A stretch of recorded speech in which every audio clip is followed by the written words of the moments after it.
आज के मुख्य समाचारों की ओर।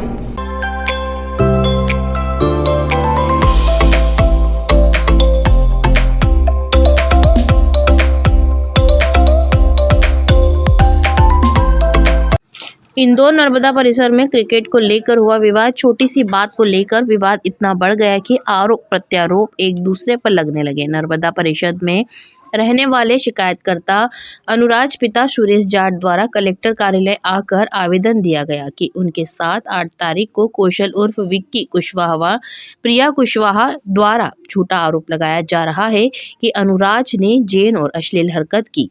वहीं अनुराज द्वारा बताया गया कि कल शाम 9 के समय हम सभी मैच खेल रहे थे, तभी विक्की कुशवाहा वहां पर आए और क्रिकेट को लेकर के थोड़ा तू मैं हुई, जिसके बाद विवाद बढ़ गया। अनुराज इंदौर आर्मी की ट्रेनिंग के लिए आए हुए हैं और उनको दौड़ के लिए सम्मानित भी किया गया, जिसने पुलिस द्वारा अनुराज को सर्टिफिकेट भी प्रदान किया गया। अनुराज का किसी प्रकार का कोई आपराधिक रिकॉर्ड नहीं है। वहीं मामूली बात को लेकर हुए विवाद में 24 घंटे जेल रहकर भी आए अनुराज ने बताया कि अब वह है मानसिक रूप से प्रताड़ित किए जा रहे हैं उन पर, जिन्होंने आरोप लगाए जा रहे हैं जो उन्होंने नहीं किया है, जिसको लेकर कलेक्टर कार्यालय पहुंचे और सभी आला अधिकारियों को आवेदन दे रहे हैं।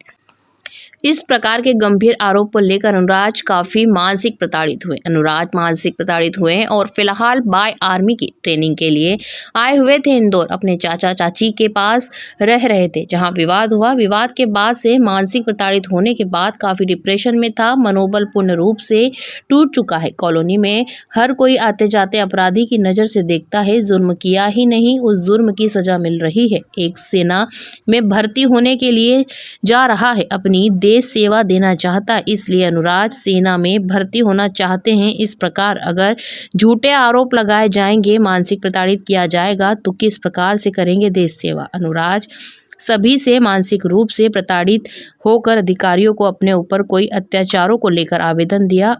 न्याय की उम्मीद लिए अधिकारियों के बीच पहुंचे। फ्रेंड लोग के साथ खेल रहा था क्रिकेट, तो उस टाइम विक्की कुशवाहा उर्फ कौशल नाम के व्यक्ति आए थे हमारे साथ क्रिकेट खेलने के लिए। उस टाइम क्रिकेट में क्या पता उनको मतलब क्या हुआ, तो मना आना करके उन्होंने मुझे गाली देने लगे। तब मैंने बोला कि अंकल ये मुझे गाली दे रहे हैं, तो उन्होंने गाली के साथ साथ मेरे साथ मारपीट की और उसके बाद उनकी सिस्टर को बुलाया और उनकी सिस्टर ने उनके हाथों से मतलब मुझे धकाया करा। फिर उन्होंने खुद ने मुझे धमकी दी जान की कि हम तुम्हें मार देंगे कर देंगे, और ईंट भी उठाई, उनने बेड भी उठाया था मारने के लिए मुझे।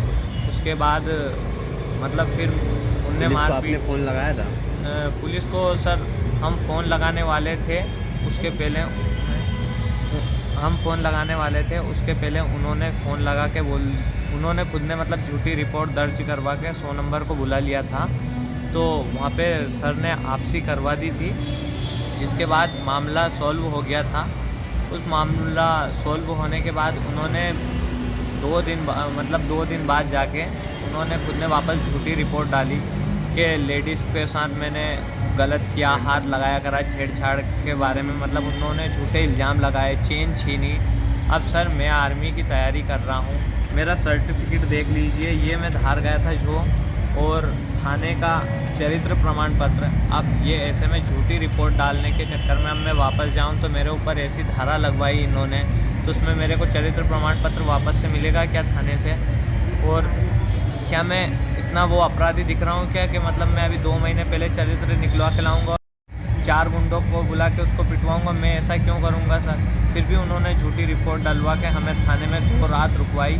फिर जिसके बाद हम छूट के आए, तो उसके बाद जैसे ही हम आए तो हमारा बाहर निकलना मुश्किल हो गया था। आज कलेक्टर किस लिए आए थे आप? कलेक्टर इसलिए आया था कि अब हमें इंसाफ चाहिए, हमारा मतलब आवेदन लिखिए कि हमारे साथ क्या गलत हुआ। उन्होंने मतलब उसके अंदर कुछ भी सच नहीं बताया, उन्होंने इतनी झूठी रिपोर्ट डाली कि उसके कारण मैं पूरी तरीके से मतलब माइंड डिस्टर्ब हो गया। मैं ना तो कोचिंग जा पा रहा हूँ, ना रनिंग कर पा रहा हूँ, और उसके साथ नीचे जाऊँ तो कोई बोलता है ये जेल से निकल के आया, ये गुंडा है। अब ऐसे मेरे ऊपर इल्ज़ाम लगा रहे हैं, तो इन चीज़ों से मैं इतना डिस्टर्ब हो चुका हूँ कि मैं अब कुछ कर ही नहीं पा रहा हूँ। तो सर अब ऐसे में बस मुझे ये है कि मुझे मुझे जो मेरे साथ हुआ है उसके बदले में मेरा ये आवेदन स्वीकार करें। और आर्मी की ट्रेनिंग कितने समय से कर रहे हो आप? लगभग मुझे 2 साल हो गए थे तैयारी करते हुए। एज से पहले जब 18 की एज हुई, 18 की एज के अंदर फिर मैं भर्ती देने गया तो सिलेक्शन मेरा ना हो पाया, जिसके बाद मैंने मैराथन भी निकाली। और अब जब जाके मेरी रनिंग अच्छी हुई, इनको सबको पता था कि मैं आर्मी की तैयारी कर रहा हूँ। इसके लिए इन्होंने बाद में झूठी रिपोर्ट डलवा के, झूठी बातें न्यूज़ दूसरी में डलवा के मेरे साथ ऐसा बता रहे हैं ये गुंडा है, इन्हें कुछ यहाँ पे रहना नहीं देने चाहिए और बाहर से आए हैं, इनको यहाँ से निकाल दो। जहाँ पे मैं रहता हूँ वहाँ से बोल रहे हैं कि यहाँ से इनको वापस निकाल दो, कर दो।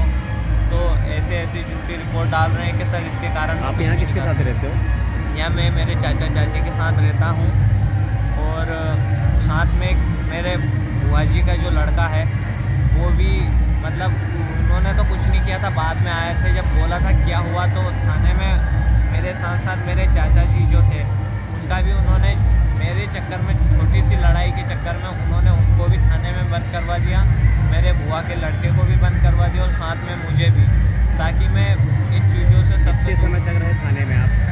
सर मैं लगभग 24 घंटे, सोच लो कि दूसरे दिन 12 बजे लेके गए, जिसके दूसरे दिन में एक रात वहीं पे रुका था थाने में। दूसरे दिन 12 बजे हमें वहाँ से निकाला गया डीएसपी ऑफिस आज़ाद नगर, और वहाँ से लगभग हमें 2-3 बज गई थी हमें हमारी जमानत करवा के आने में। और अब यहाँ पे हमें वापस जान की धमकी दे रहे हैं कि अब तू जब भी बाहर निकलेगा तो तुम्हें मार देंगे, कर देंगे। और ये मतलब कुछ भी, अब आप यहाँ से निकल के कैसे बताओ, दादागिरी बता रहे हैं। हमारा यहाँ पे रहना मुश्किल हो गया।